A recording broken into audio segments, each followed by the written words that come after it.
थोड़ा मैं आपको कॉन्टेक्स्ट दे रहा हूं रजत जी। मेरे प्रदेश को बार बार जातिवादी और क्या क्या बताया जाता था।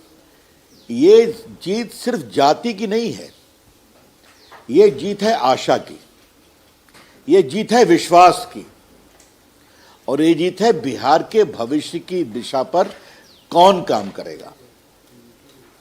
और मैं सबसे पहले बताऊं कि जिस तरह से मोदी जी ने बिहार के विकास की गारंटी अपने कंधे पर ली थी, जनता ने उस पर विश्वास किया, और जिस तरह से वो घूमे, लाखों करोड़ की योजनाएं बिहार में आई और नीचे वो गए, उनके बड़े बड़े कार्यक्रम हुए।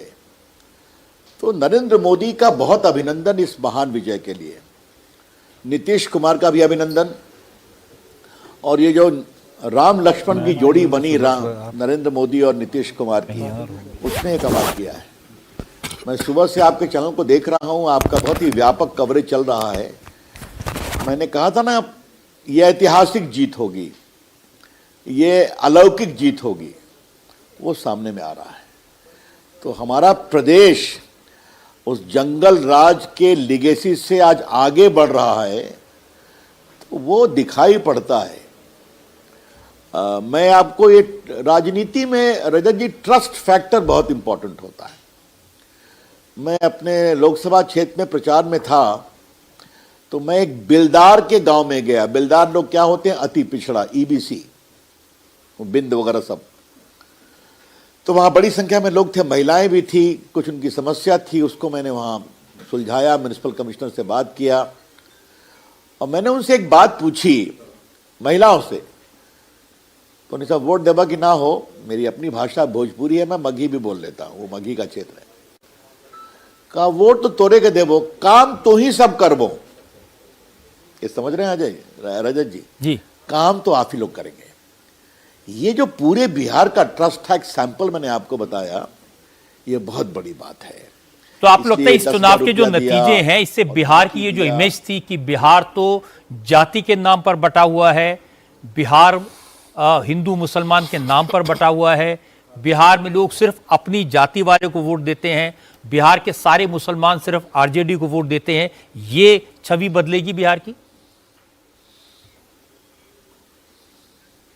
बिल्कुल। मैं तो आपसे एक बात पूछता हूं रजत जी, भारत के संपादकों में मेरे ख्याल में आप कुछ लोगों में से हैं जिन्होंने देश के चुनाव को पिछले 20 साल से देखा है, बहुत क्लोजली, नीचे तक 25 साल से देखा है।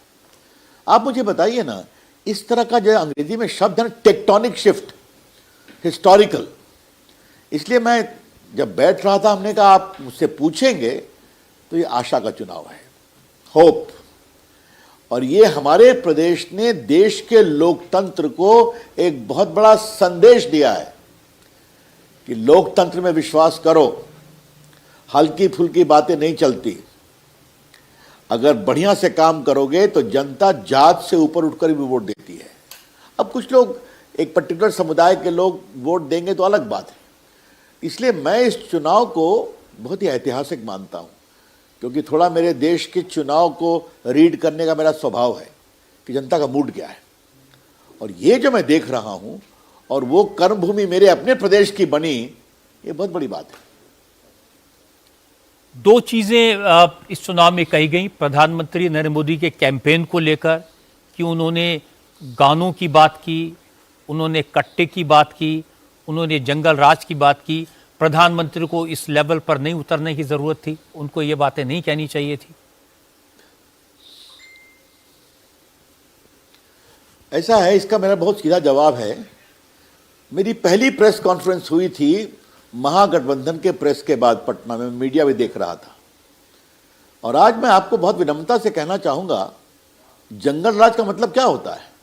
खौफ, डर, अपहरण, भ्रष्टाचार और पुलिस की कार्रवाई का अभाव, इसी को ना कहते हैं जंगल राज। रजत जी, आज मैं बहुत पीड़ा से कहना चाहता हूं, लालू जी एक बहुत बड़े नेता रहे हैं, आज वो 32.5 साल की सजा उनको हो चुकी है चारा घोटाले में। चारा घोटाले को एक्सपोज करने का मेरी भूमिका क्या रही है आप जानते हैं, मुझे बताने की जरूरत नहीं है। चारा घोटाले के 4 केस में उनको 32.5 साल की सजा है। वो बेल पर हैं, कुछ अपील में है, अलग बात है।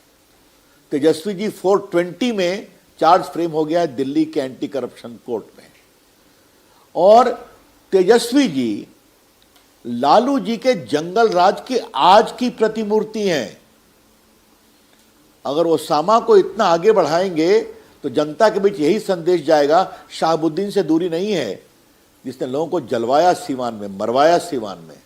यही खौफ का माहौल होता है, वो सामने दिखाई पड़ रहा है। बिहार उससे आगे निकल गया, और जब खौफ होता है तो फिर जात की सीमाएं भी टूटती हैं, ऐसा मुझे लगता है।